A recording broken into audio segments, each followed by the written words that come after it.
എല്ലാ കൂട്ടുകാർക്കും പുതിയൊരു വീഡിയോയിലേക്ക് സ്വാഗതം. ഇന്നിവിടെ ചെയ്യുന്നത് നല്ല മുറുക്കാണ് കേട്ടോ. അതിന് വേണ്ടിയിട്ട് ഞാനിവിടെ 2 കപ്പ് കടലമാവ്, 1/2 കപ്പ് അരിപ്പൊടി, ആവശ്യത്തിന് ഉപ്പ്, 1 ടേബിൾ സ്പൂൺ മുളക് പൊടി, 1 ടേബിൾ സ്പൂൺ കായപ്പൊടി, 1/2 ടീസ്പൂൺ മഞ്ഞൾപ്പൊടി എന്നിവ ചേർത്ത് നന്നായി കൈകൊണ്ട് തന്നെ നന്നായി മിക്സ് ചെയ്ത് എടുക്കാം.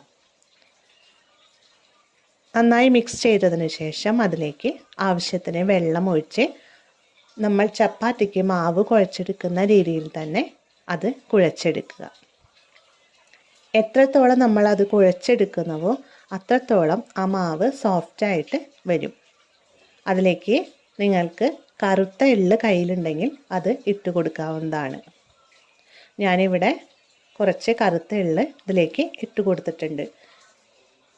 മാവ് കയ്യിൽ ഒട്ടിപ്പിടിക്കാതിരിക്കാനായിട്ട് കുറച്ച് ഓയിലോ വെളിച്ചെണ്ണയോ അതിലേക്ക് ഒഴിച്ച് കൊടുക്കുന്നത് നല്ലതാണ്. ഇത് നന്നായി കുഴച്ചെടുത്തതിന് ശേഷം അതിലേക്ക് നമ്മൾ നൂലപ്പം ഉണ്ടാക്കുന്ന ആ അച്ചെടുക്കുക. അതിൽ തന്നെ വ്യത്യസ്ത തരത്തിലുള്ള അച്ചുകൾ നിങ്ങൾക്ക് കാണാൻ കഴിയും. അതിൽ ഞാൻ 3 സ്റ്റാറിൻ്റെ മോഡലുള്ള അച്ചാണ് എടുത്തിരിക്കുന്നത്.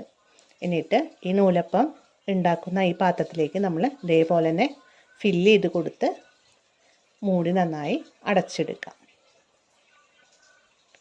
ഇനി ഒരു ചീഞ്ചട്ടിയിൽ ഓയിൽ ഒഴിച്ച് അത് നന്നായി തിളച്ച് വരുന്നത് വരെ കാത്തിരിക്കണം. അതിനുശേഷം നമ്മൾ ആക്കി വെച്ചിരിക്കുന്ന മാവ് ഇതേപോലെ ആ ചൂടുള്ള വെളിച്ചെണ്ണയിലേക്ക് ആക്കി കൊടുക്കുക.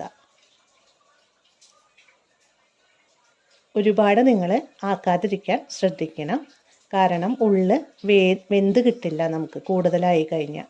അപ്പോൾ അത്യാവശ്യം നല്ല രീതിയിൽ അത് ഒരു ഭാഗം ആയി കഴിഞ്ഞതിന് ശേഷം മറുഭാഗവും തിരിച്ചിട്ട് നന്നായിട്ട് വേവിച്ചെടുക്കാം. അപ്പോൾ ഇതാ ഇവിടെ നമ്മുടെ നുറുക്ക് ഇവിടെ റെഡി ആയിട്ടുണ്ട്. ഇനി നമുക്ക് വേണമെങ്കിൽ ഒന്ന് പൊട്ടിച്ചെടുക്കാം.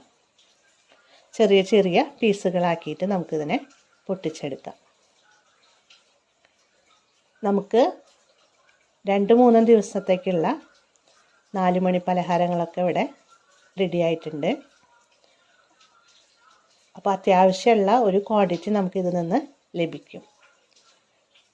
അപ്പോൾ ഇതെല്ലാവരും ഒന്ന് ട്രൈ ചെയ്ത് നോക്കി നോക്കണം. ഇഷ്ടമായെങ്കിൽ ലൈക്ക് ചെയ്യുക, ഷെയർ